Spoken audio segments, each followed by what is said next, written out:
All right. We start off with the third step prayer, sir. Rob, if you wouldn't mind. Hey everybody, I'm Rob Kay. I'm a recovered alcoholic, and you will find the third step prayer on page 63 of your big book. God, I offer myself to thee, to build with me and do with me as thou wilt. Relieve me of the bondage of self, that I may better do thy will. Take away my difficulties, that victory over them may bear witness to those I would help of thy power, thy love, and thy way of life. And I do thy will always. All right. Thank you, Rob. Okay.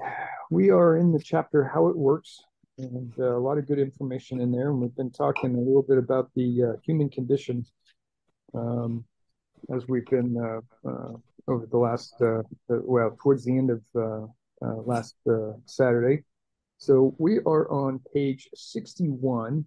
And Rob, we're going to go up one paragraph. So it's what usually happens is that question. We'll start there and see where everything takes us. All right.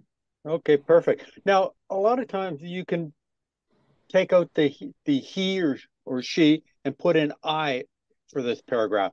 Now, when I read this, I'm going to leave it the way it is written. Uh, but when you read it, put in I. What usually, we're on page 61, everybody. What usually happens, the show doesn't come off very well. He begins to think life doesn't treat him right. He decides to exert himself more. He becomes, on the next occasion, still more demanding or gracious, as the case may be. Still, the play does not suit him. Admitting he may be somewhat at fault, he is sure that other people are more to blame. He becomes angry, indignant, self pitying. What is his basic trouble? Is he not really a self seeker, even when trying to be kind? Is he not a victim to the delusion that he can wrest satisfaction and happiness out of this world if he only manages well? Is it not evident to all the rest of the players that these are the things he wants? And do not his actions make each of them wish to retaliate, snatching all they can get out of the show? Is he not, even in his best moments, a producer of confusion rather than harmony? And so a couple of things here. It's a little bit of self-pity here in the very beginning of this paragraph. He begins to think life doesn't treat him right. He decides to exert himself more. So you kind of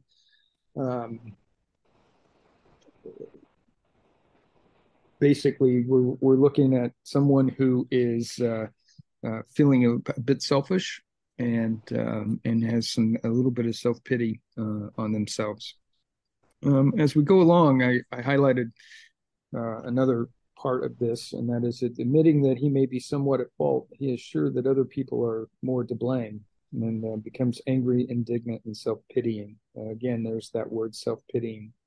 But I highlighted that is because I recognize that I was that a lot when I was drinking, and um, and I was always blaming other people. I had to stop doing that, obviously, in order to do two things. One is was with my sobriety and my recovery.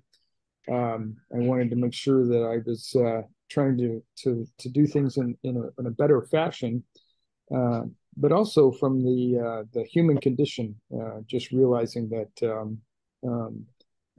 I was the instigator of a lot of the things, and people were just reacting to what I was dishing out, if you will. Um, and this this one of the things that I call the biggest stumbling block in sobriety is that he is not a victim of the delusion. Is he not a victim of the delusion that he can wrest satisfaction and happiness out of his world if he only manages well? It sounds very familiar of this self-knowledge, self-will. I can control my drinking. Just leave me alone. I know what I'm doing. I've got it this time. Uh, I'm not going to fail at this point. I'm going to, stop after a certain number of drinks and et cetera, et cetera. That this is the biggest stumbling block is that belief that if you only manage well, you're going to be fine, which isn't the case for alcoholism. Um, all in all, this is what we do and this is what we are, and it's something that we have to come to terms with and admit that and be honest about that this is who we are. Rob? Well, Leo, I always thought that if everybody did what I thought they should do, the world would run so much better. But when they don't do what I think they should do, I get upset. I get a resentment, which is hurting who? Me. Leo, I can't make you do this. Took me a long time to realize, and this is when I did my inventory, is that I realized that you know what?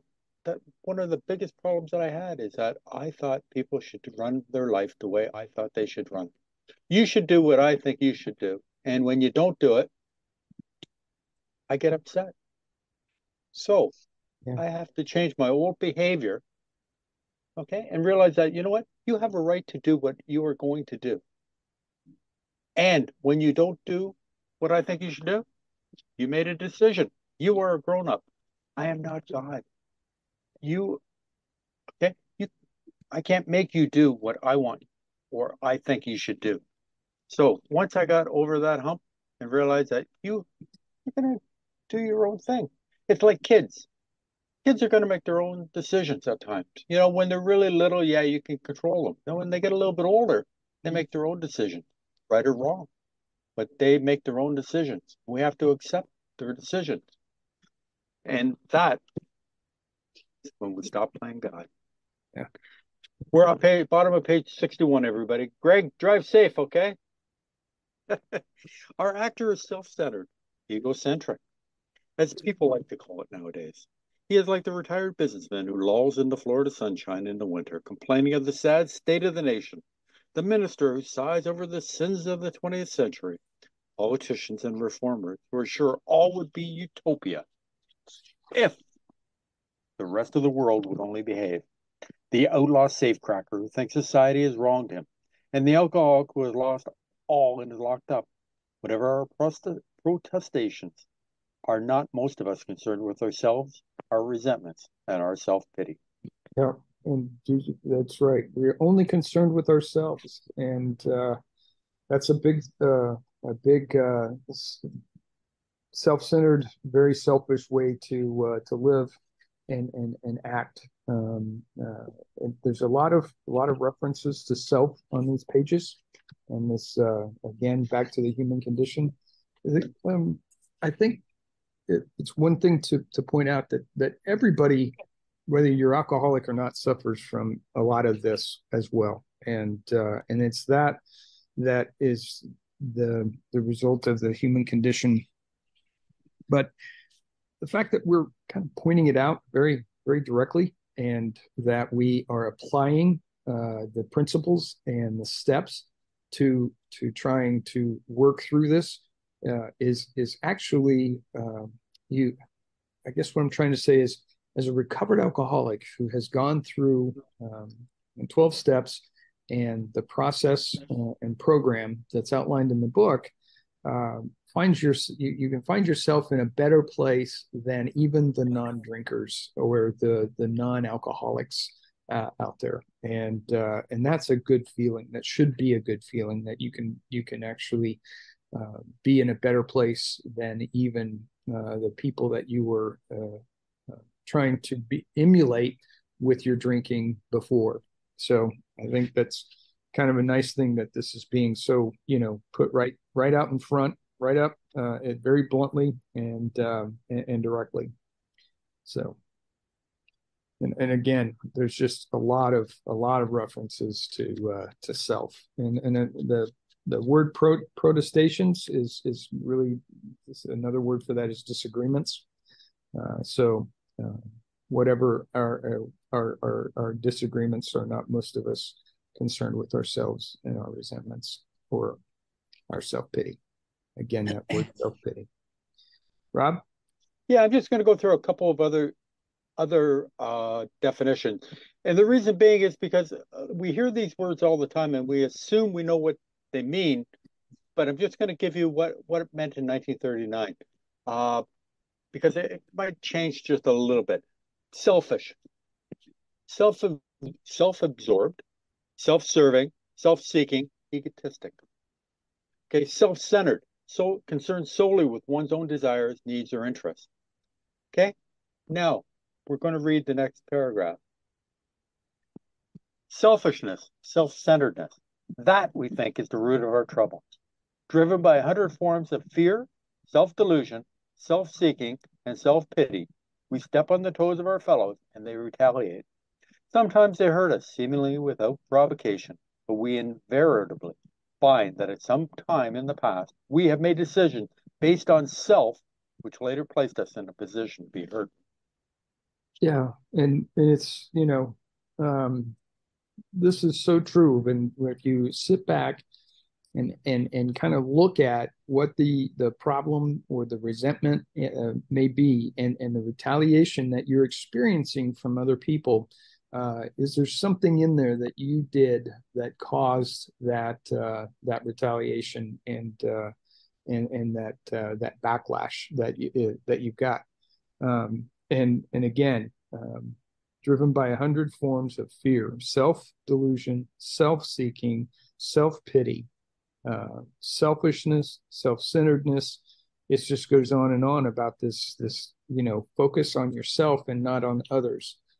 And what we really learn in this program is to look outward and to think of others as opposed to yourself. And when you start doing that, then things start to melt away with regard to this whole idea of self. Rob?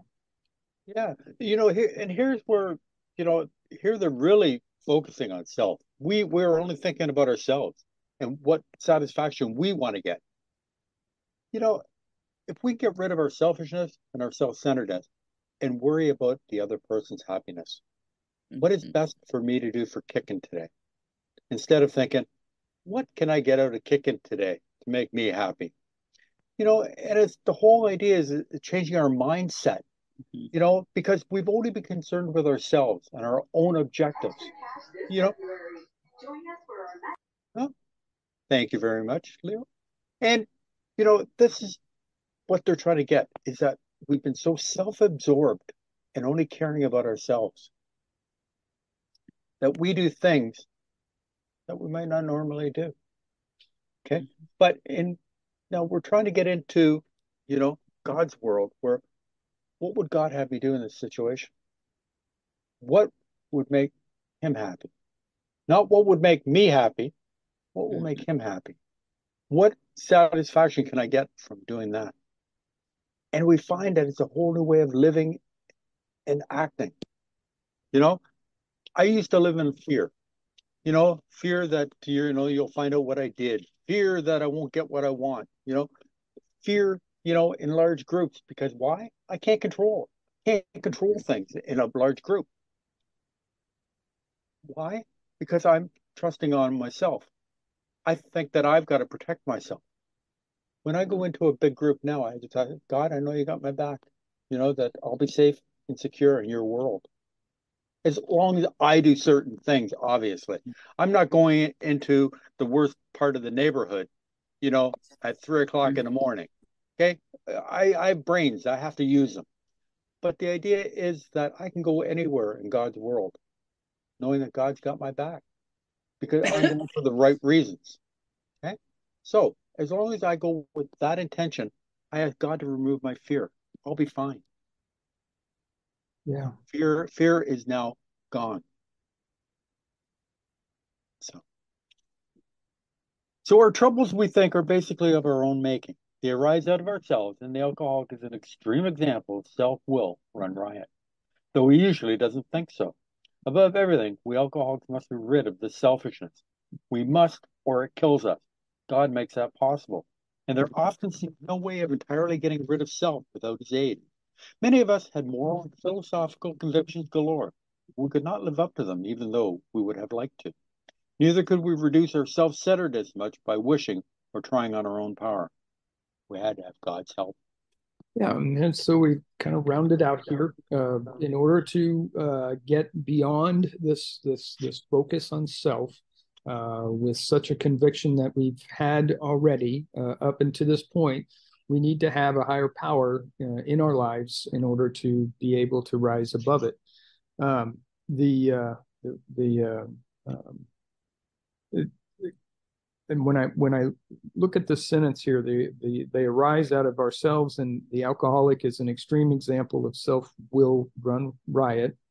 That extreme example, I always like to think that we have life with a volume knob, and we have it turned up to a high volume, and it's very, very loud. And that's kind of this whole reference to self-will run riot.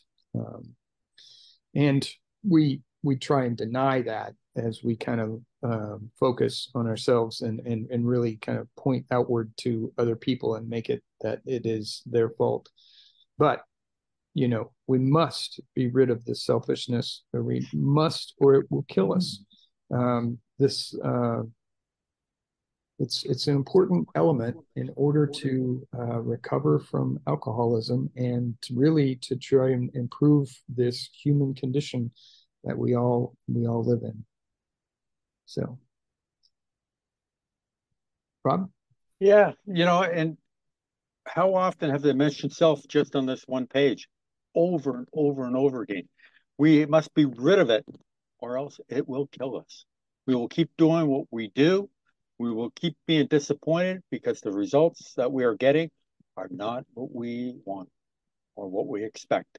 So you're allowed to do what you want to do. I have to accept that.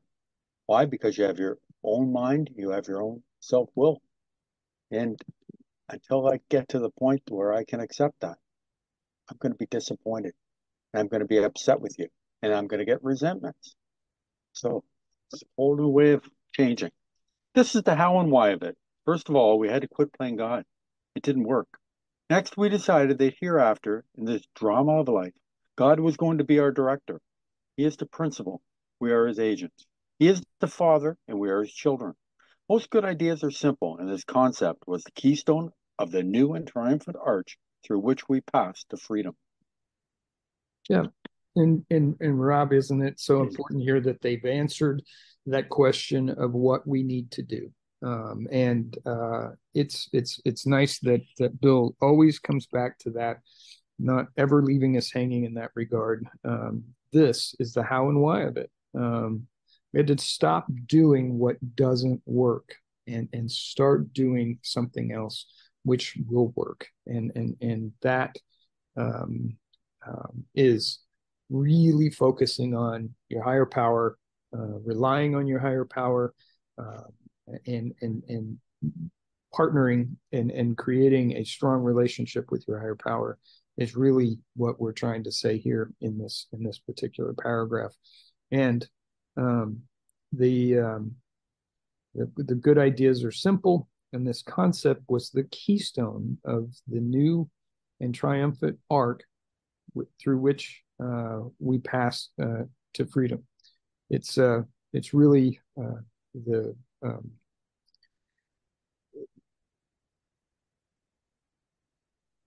trying to solve some of the problems that we suffer from in the human condition is right there in front of us, right there in front of us. Rob? Yeah, Bill's father was worked in the I'm going to say the gravel pits of you know, and what they did is they used an awful lot of masonry terms. So we talk about the stones in the group that I belong to, the Keystone Group. They talk about the stones. The foundation of willingness. The cement that they put into it. And what I was going to say is that Bill's family, that they worked in the quarries. Okay, they cut stone. So a lot of these terms are coming from, I believe, Bill's youth. Because his grandfather worked in the quarries, and his father worked in the quarries, and they cut stone that were used for some beautiful buildings. Bill, I'm sure, will come up and maybe he'll tell us later on about some of the places that they use these stones. Maybe not.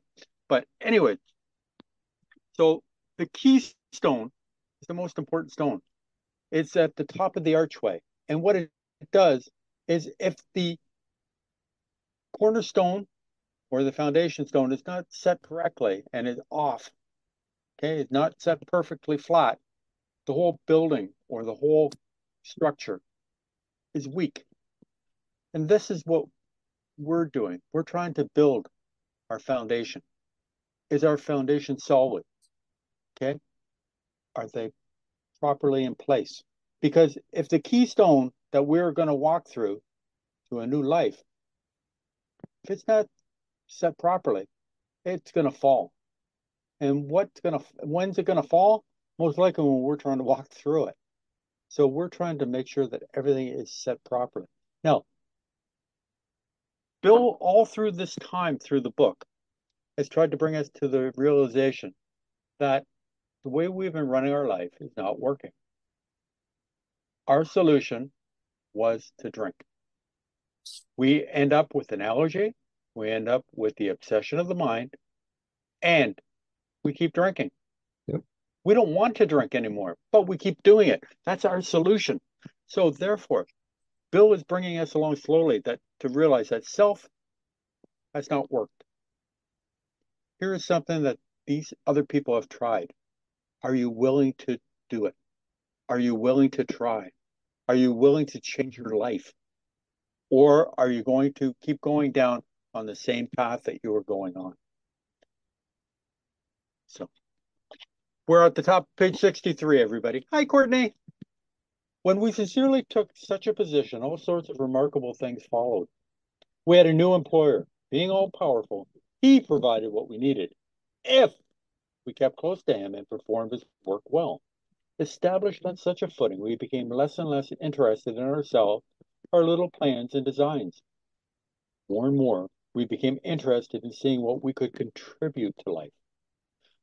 As we felt new power flow in, as we enjoyed peace of mind, as we discovered we could face life successfully, as we became conscious of his presence, we began to lose our fear of today, tomorrow, or the hereafter. We were reborn. Yeah. And here's paragraph is what we call the 9 promises, or at least there's 9 promises in this paragraph, and I'll go through them real quickly with you. The first one is he provided what we needed if we kept close to him and performed his work well. That's number 1. Number 2, established on such a footing, we became less and less interested in ourselves, our little plans and designs. The third one, more and more we became interested in seeing what we could contribute to life. Number 4 was as we felt new power flow in. Number 5, as we enjoyed peace of mind. Number 6, as we discovered we could face life successfully. And 7, as we became conscious of his presence.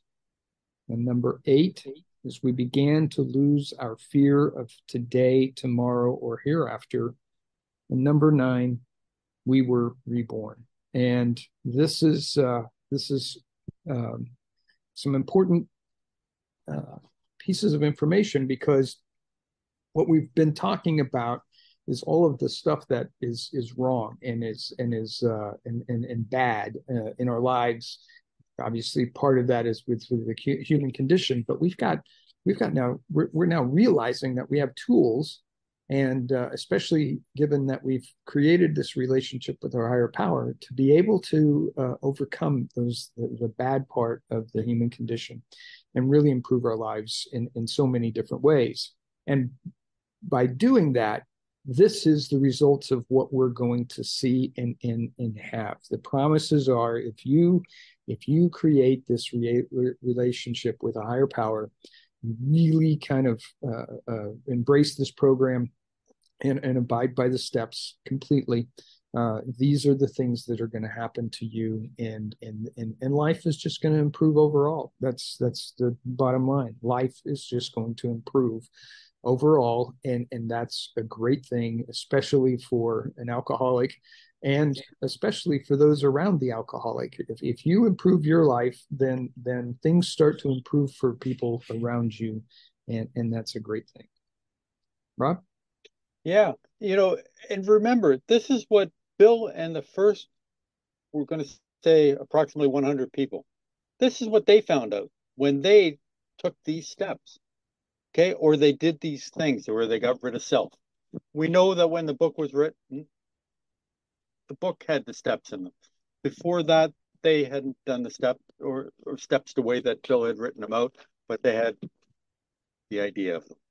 So the thing is that they found all these new incredible things that happened in their life when they stopped thinking about themselves all the time and started doing things for other people. A new way of life came into them, a life that was so much better than what they had had before. Yeah. Yeah, the drink problem had been pushed aside, but we still have to deal with life. Okay. And they found that this new way of living gave them a whole better life where I become concerned with Dan and what his needs are. So I do something for Dan to help him out instead of thinking about myself. We are now at step 3. Many of us said to our Maker as we understood him, God, I offer myself to thee, to build with me and to do with me as thou wilt. Relieve me of the bondage of self, that I may better do thy will. Take away my difficulty, that victory over them may bear witness to those I would help of thy power, thy love, and thy way of life. May I do thy will always. We thought well before taking this step, making sure we were ready, that we could at last abandon ourselves utterly to him. Absolutely. And I kind of point this out. Now after all of this, we've been talking about this preparation is really what's going on in order to be at step 3. So we haven't done step 3 until you actually take this prayer to heart and say it and believe it and be it. The the idea here is that is step 3 is an idea. It's really what you make of it. And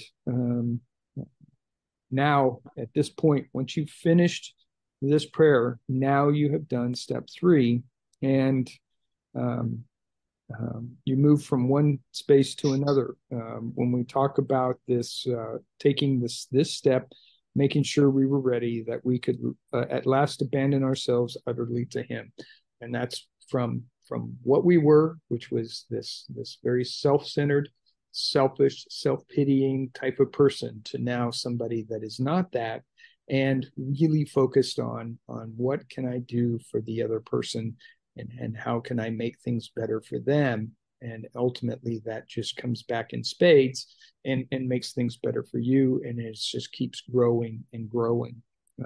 So, Rob? Yeah. Now it says that voicing the idea. So it's an idea. Now you can use other words for it. And on from our Southern friend, if we can go to page, if you can just hold your page where we are, and let's go to page 215 for 1 second. Fitzmail, he had another third step prayer, or what? Yeah, because remember, it's an idea that we're trying to voice here. So page 215, and it's sort of midway. It's in about the middle. Well, he answered, you've probably tried praying like I have. When you've been in a jam, you said, God, please do this or that. And if it turned out your way, that was the last of it. And if it didn't, you said, there isn't any God, or he doesn't have anything for me. Is that right? Yes, I replied. That isn't the way, he continued. The thing I do is to say, this is the other third step prayer, God, here I am, and here are all my troubles. I've made a mess of things, I can't do anything about it. You take me, all my troubles, and do anything you want with me. Does that answer your question? Yes, it does. I returned to bed. You know, so it's the idea that we're trying to get across here is that, you know what? The way I've been living my life, I've made a mess of. God, come into me, come into my heart. Let me live up this way. We found it very desirable to take this spiritual step with an understanding person, such as our wife, best friend, or spiritual advisor. But it is better to meet God alone than with one who might misunderstand. The wording was, of course, quite optional, so long as we expressed the idea, voicing it without reservation. This was only a beginning, though. If honestly and humbly made, an effort, sometimes a very great one, was felt at once. Absolutely felt at once. And this is something that you need to sit down, kneel down, and say out loud. This is, I think, is an important distinction here with regard to what we're trying to accomplish, and this taking the spiritual step with an understanding person, such as our wife, best friend, or spiritual advisor, and also our sponsor. Nowadays, we could put that in there as well. But doing this on a very private and personal level, in a very honest and forthright way, is really what we're trying to accomplish here. And then really, once you've done that, this is what they say is it's just the beginning. It's a great beginning, and it's one that gets you off on the right foot, going down the right path, and it's just one that you can come back to again and again, remind yourself, and then reestablish that connection with your higher power, and create that relationship that you're trying to create, as well as the improving the relationship that you have with others around you. Rob? Yeah, I want to go back just a little bit to page 60.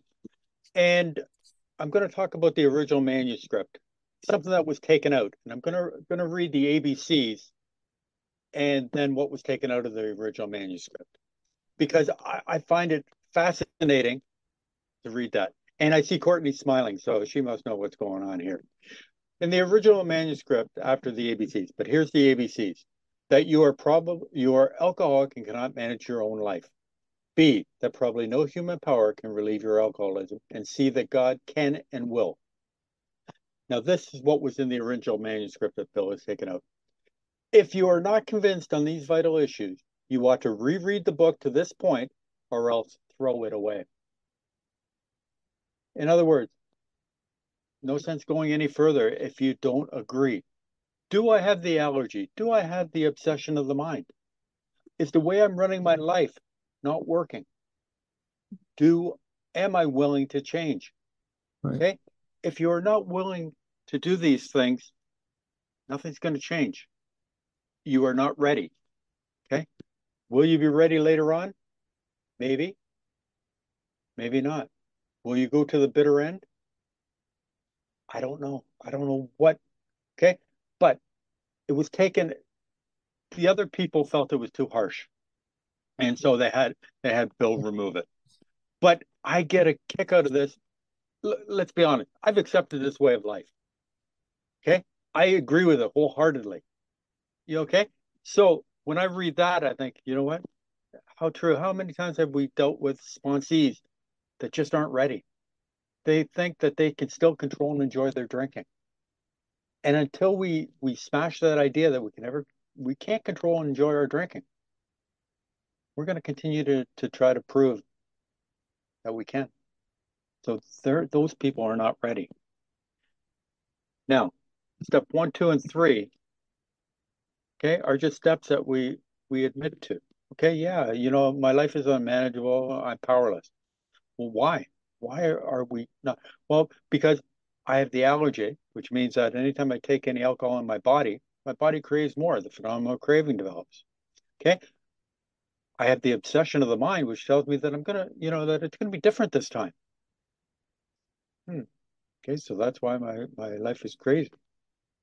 And so, do I want to change? Now we're going to come into an action step. Next, we launched. Okay, we don't crawl. We don't put this away for 6 months. We don't think that everything is just going to be hunky dory now.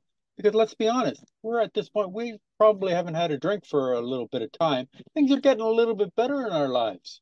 We got a little bit of money in our pocket. People are starting to trust us a little bit more. We're showing up for work every day.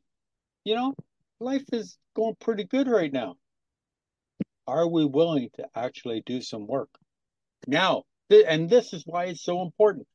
Steps 1, 2, and 3 will keep us sober for a short period of time, but it wears off. How quickly does it wear off? That I don't know. I don't want to find out because what I want to do is launch on a course of vigorous action, the first step of which is a personal house cleaning, which many of us had never attempted. Though our decision was a vital, crucial step, it could have little permanent effect unless at once followed by a strenuous effort to face and to be rid of the things in ourselves which had been blocking us. Our liquor was but a symptom, so we had to get down to causes and conditions. Absolutely. So we're basically at the beginning of really prepping for step 4. So there's a lot of explanation that goes on here, and examples as far as that goes. So we're not doing the step 4 just yet. We're at the point of learning what it is that we need to do in step 4, and going into it. We have to go into it with abandon and and very, very, very, this is so important, is it's just rigorous honesty and really digging deep in order to make your step 4 meaningful. And doing so is there's steps 1 through 3, as Rob said, will keep you sober for just a little while, but it's not permanent unless followed by a strenuous effort to face and to be rid of the things in ourselves which had been blocking us. And a lot of that we're going to find out are resentments that we've built up over time, and that's going to happen. This is really the essence of what step 4 is all about and why we're going to go through and do this. So if you look at page 72 at the very top there, it says, having made our personal inventory, what shall we do about it? We have been trying to get a new attitude, a new relationship with our Creator, and to discover the obstacles in our path.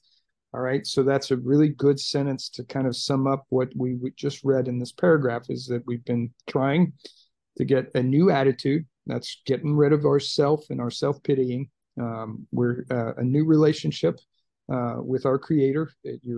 That's that higher power, and to discover the obstacles in our path, which we're going to find out where the resentments, and we'll talk about these, but the fears, harms in our conduct.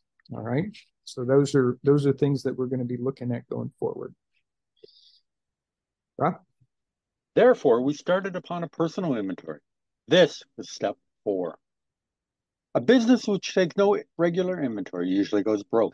Taking a commercial inventory is a fact-finding and a fact-facing process. It is an effort to discover the truth about the stock in trade. One object is to disclose the damaged or unsaleable goods, to get rid of them promptly and without regret. If the owner of a business is to be successful, he cannot fool himself about values. Yeah, and so we're getting ready. This is the things that we're going to be doing. So you're going to ultimately take inventory of your life, and the things that are not good and not right, you're going to get rid of those and put them aside. Now, and part of that is making them right, and we'll learn more about that as we go forward. But this is really, at this point, we're talking about those resentments, fears, harms, conduct, etc. And we're going to find that to be successful, you can't fool yourself about the value of doing this step. To be successful, you can't fool yourself about this step. It has to be done rigorously and honestly. Rob? Yeah, I worked in the jewelry industry. So when I worked in the store, we did inventory quite often. What we want to do is we want to find out what's not selling, what has been stolen, what's broken. You're trying to find out all these things. What items, why are they not selling? Why is it not in the right position in the store? Should it be moved to another place? Or should it be discounted at such a price that we can just get some money back from it that we can use to buy inventory that'll sell. And this is what we're going to do. We're going to look at ourselves. Now, we've already learned an awful lot about stuff. What is the worst thing about us? Ourselves. We're so selfish, self-seeking. These things have been blocking us off. And what does that manifestate? I can't even say the word. You know what I mean, everybody, right? Yep, okay. Absolutely. Where we're going, where I'm trying to go with that. And so these are things we're trying to find out. What is causing my downfall? Okay, remember they're saying here our liquor was but a symptom. Okay, that's my solution. Okay, so what is causing me to turn to my solution? Other people turn to eating. Some people turn to drugs. Some people turn to sex. There's hundreds of programs. Well, I don't know if there's hundreds of programs. I've heard that. I don't know how true it is. But there's lots of programs out there. We all have problems. Some people deal with them better than others. Okay. Our problem turned and bit us in the rear end because we got an allergy. And we can't control the amounts we take once we take any alcohol. There was a time where I did not have that allergy. I could, I would drink and, wake up the next day and be fine. I wouldn't think about taking another drink. But then there came a point where, you know what? I couldn't have 3 beer and walk away. Once I got to a place or was at home, I was going to drink everything that was there. Why? Because the phenomenal craving kicked in. And when did that happen? I'll be honest with you, I don't really know. It just seemed to, all of a sudden I couldn't control it. And oh well. That's another story for another day. Resentment is the number one offender. It destroys more alcoholics than anything else. From it stem all forms of spiritual disease, where we have been not only mentally and physically ill, we have been spiritually sick. When the spiritual malady is overcome, we straighten out mentally and physically. In dealing with resentments, we set them on paper. We listed people, institutions, or principles with whom we were angry. We asked ourselves why we were angry. In most cases, it was found that our self-esteem, our pocketbooks, our ambitions, our personal relationships, including sex, were hurt or threatened. So we were sore, we were burned up. Yeah. So resentment, I underlined and highlighted this.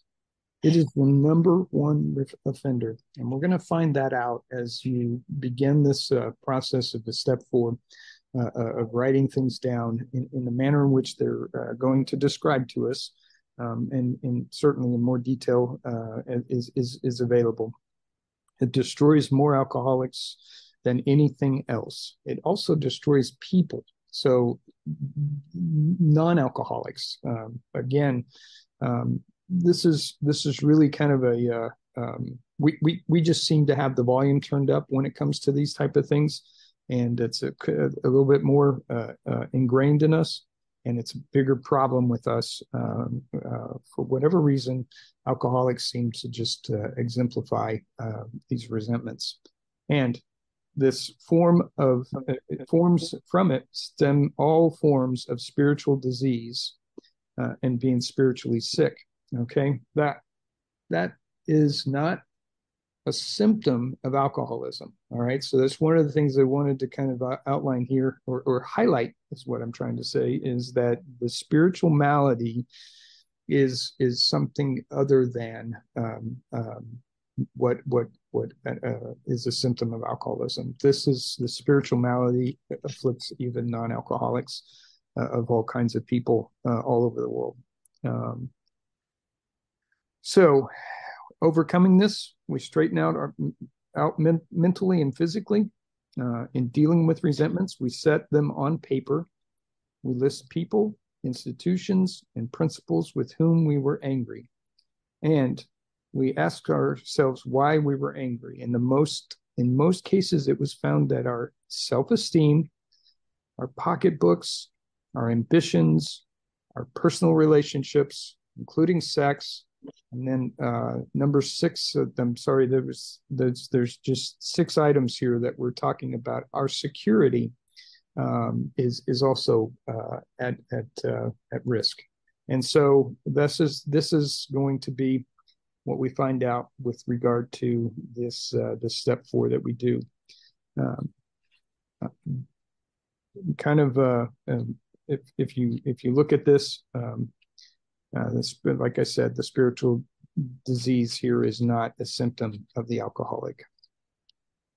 And as we kind of go forward, this is what step 4 is not about the mechanics, it's about the experience you get from it. So just kind of think in terms of that, and we will get more into the mechanics of our step 4. Rob? Yeah, I put a couple of definitions in the chat. Hopefully you see them. If not, I'm going to go over them anyway. A resentment is a persistent feeling of ill will and suppressed anger caused by a sense of an injustice, insult, injury, offense, or wrong done. Okay? We feel that somebody has done something to us. Doesn't mean that somebody has done something, but we feel that somebody has done something to us. Okay? Resent, be angry about, bear a grudge, to feel injured or insulted, to feel strongly again, or relive. So what happens is we play these things over in our head until it becomes a lot bigger than it really needs to be. You know, we'll find out later on how we deal with these resentments that crop up so that we don't have them building up. But as Leo said, most people in life have resentments that cut them off from God. That doesn't make them alcoholic. What makes us alcoholic is that we have the allergy, phenomenon of craving, and the obsession of the mind. Okay, that makes us pick up a drink. We don't want to. Okay, so we have a spiritual remedy for our spiritual malady. Okay, so on our grudge list, we set opposite each name our injuries. Was it our self-esteem, our security, our ambition, our personal or sex relation, which had been interfered with? Yeah, so we're getting ready and getting ready to put things down on paper, and there's going to be an example here that we're going to go through in order to do that. And Rob, what we're going to do is we'll bring Bill in at this point. I know it's a tiny bit early, but before we jump into actually going through the step 4, I'd like to spend more time on it, and we just don't have that right now for today. Right. But you know. I like how Bill says it's our grudge list. It's who you have a grudge against, what you have a grudge against, and what ideas or that you do. And you put your injuries, what it is that you feel that how you've been wronged in some manner or fashion, and we'll talk more about that as we get into next week, which is going to take a little bit of time here because I want to make sure that we talk about our step 4 and the mechanics of it in some detail. But think in terms of, was it our self-esteem, our security, our ambitions, our personal or sex relations, and which had been interfered with. So kind of think through that, and that's really the whole process here is to really think about this going back, way back in our lives, and where things started, and what it was that caused us to have these resentments. Bob? Yeah, no, it's sorry, Leo. It sounds great. I agree with you. Now, one thing I want to stress to people. When newcomers come into the room, do not tell them how difficult step 4 is. It isn't difficult. We know all these things. Okay? So many, when I first came into the fellowship, people would tell me, oh, my 4th step was 78 pages long, and oh my God, it was terrible. It was this and that. So how did that make me feel about doing a 4th step? hesitant, not wanting to do it because I thought, oh, it's going to dig up things that I don't want to know about. No, the fourth step are things I know about. They've been eating my lunch for far too long. It's time for me to get rid of them. Okay? I know about these things. They're top of mind, the majority of them. And so they're easy for me to write down. There are sheets galore out there that you can find on the internet. There's Joe and Charlie sheets. There's the Keystone sheets. Almost every group have got sheets of some type to make it a little bit easier for everybody. Women like to write a story. Men like to do point blank, check this, check that. Okay? So whatever you want, whatever way is easiest for you, we have the sheets. Okay? I have at least 10 different types of sheets. The majority of them are similar, but they're a little bit different because each group and each person has a little bit different. Joe and Charlie sheets were, just boxes basically, and you can write it down. So please, when people are coming in, tell them the fourth step was enlightening.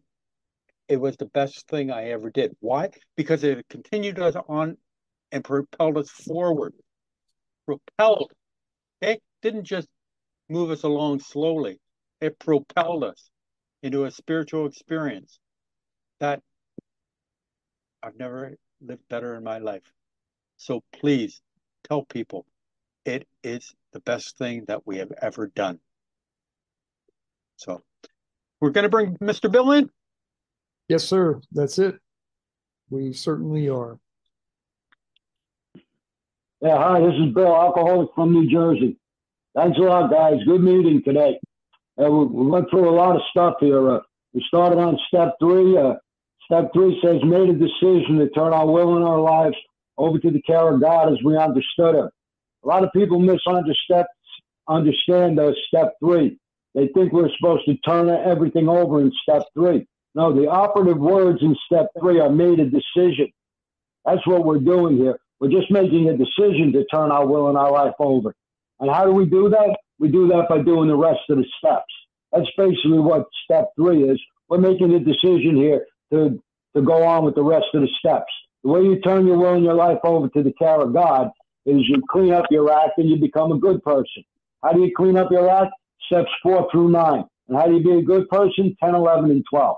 So that's basically what step 3 is about. And Bill gave us some information here on what we should be thinking, and he's showing us what we do and the way that we act as alcoholics so that we can get to step 3. And he's giving us reasons here why we should do it. And when you get to the step 3 prayer, that's considered doing step 3 when you go through the prayer. But you have to really do it and really mean it. Just don't read it out of the book and just repeat it or read it off the wall or something. You really have to do what this says. And then he moves on into step 4. And like was pointed out, it says, next we launched on a course of vigorous action. In other words, we're supposed to do step 4 right away. Right after step 3, we do step 4. The way you know that you finished step 3 is you have a pen in your hand and you're writing step 4. If you don't start doing step 4, it's going to wear off. It has a shelf. Step 3 has a shelf life. And it tells us right here on the top of page 64, it gives us a warning. It could have little permanent effect unless at once followed. And that means followed by step 4. We have to face and be rid of the things in ourselves that are blocking us. And we start doing that when we do step 4. And Bill gave us an analogy here on that you could use a business inventory, because most people understand the business inventory, but they don't understand the personal inventory. So he gave us an analogy showing us you use a business inventory to help straighten out your business and make things work better. And basically that's what we're supposed to do with our lives. We're supposed to take an inventory of ourselves so we can straighten out our problems and make our life work better. And he tells us here, resentment is the #1 offender. What Bill did, he broke self-will down into three or four different categories. He broke it down into resentments. Then we're going to talk about fears. Then we're going to talk about sex harms. Then we're going to talk about other harms to others. And back on page 62, it says the alcoholic is the extreme example of self-will run riot. So he's specifically talking about alcoholics here. And that's why it's the number one offender, and it destroys more alcoholics than anything else, because the resentment is self-will run riot. The resentment isn't God's will. It's definitely self-will. And that's self-will running riot when we hate everybody's guts and we're thinking about ill feelings towards others or evil feelings towards others and how we're going to get even with everybody.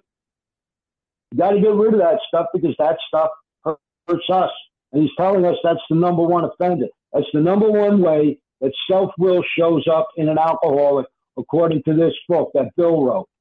So that's why we have to get rid of this stuff. And that's why he's saying it's the number one offender. And then it's not the only way that self-will comes out, but it's the number one way that it came out in the beginning when all of these alcoholics were going through this. That's the number one issue that most of the alcoholics, if not all of them, the first 100, if you want to call them that, they all had resentments. Some people had fears, some people had harms to others, but everybody doesn't have all of that. But almost every alcoholic has resentments one way or another. And that's why we have to inventory them so we can find out what they are, and then we can start working on getting rid of them.